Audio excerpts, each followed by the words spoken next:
Hello guys, तुमचं सर्वांचं स्वागत आहे आजच्या केक व्लॉगमध्ये. तर आज होती मला मँगो ट्रफलमध्ये ऑर्डर. क्लायंटची जास्त काही रिक्वायरमेंट नव्हती, त्यांना फक्त असं नॉर्मली खाण्यासाठी हवं होतं. म्हणून मी ते ट्रफलचं जास्त डेकोरेशन केलेलं नाही आहे केकचं. या बेसिकली नॉर्मलच आहे, जसं नॉर्मल केकच पाहिजे होतं त्यांना.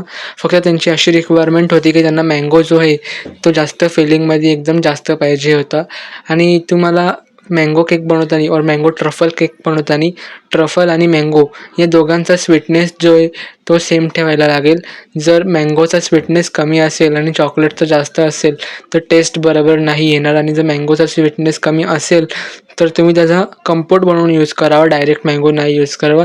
तर माझं तर इकडे ट्रफल आणि मँगो दोन्ही सेम स्वीट होते म्हणून मी डायरेक्ट यूज केलं. पण जर नसेल तर तुम्हाला त्याचं कंपोट बनवून यूज करायचं. आणि इकडे मी हे शुगर सिरप करतो आहे.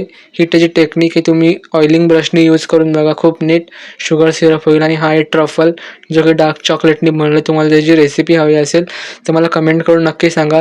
आणि याला आपण अशी फिनिशिंग देतो आहे. ट्रफल आहे फिनिशिंगला थोडं कठीण असतं, बट नॉट डिफिकल्ट.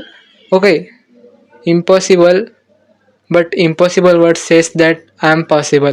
आणि इथे बघू शकता तुम्ही, नीट फिनिशिंग यासाठी मी हेअर ड्रायर यूज केलं आहे, त्याच्याने आपल्याला एक शायनिंग फिनिशिंग मिळते आहे. आणि इथे मी नोझलनी असे छोटे रोजेट काढून घेतलेत आणि रोजेटवरतीच मँगो यूज केले, छोटे छोटे पीस. आणि तुम्हाला दाखवण्यासाठी मी याच्यावरती फक्त एक टॉपर यूज केला हॅपी ॲनिव्हर्सरीचा. तर त्यांची रिक्वायरमेंट नव्हती, त्यांना नॉर्मली खाण्यासाठी पाहिजे होतं. बट तुम्हाला शो करण्यासाठी मी और डेकोरेटिव्ह दाखवण्यासाठी इकडे मी दाखवतो. नंतर त्यांना देताना मी ते टॉपर काढून ठेवलेलं, त्यांना तसंच विदाऊट टॉपर दिलं आहे बिकॉज त्यांना नॉर्मली खाण्यासाठी पाहिजे होतं. तर कसं वाटलं आजचं केक नक्की कमेंट करून सांगा. आणि असेच नवनवीन व्हिडिओज पाहण्यासाठी आपल्या चॅनलला लाईक करा, शेअर करा. बाय.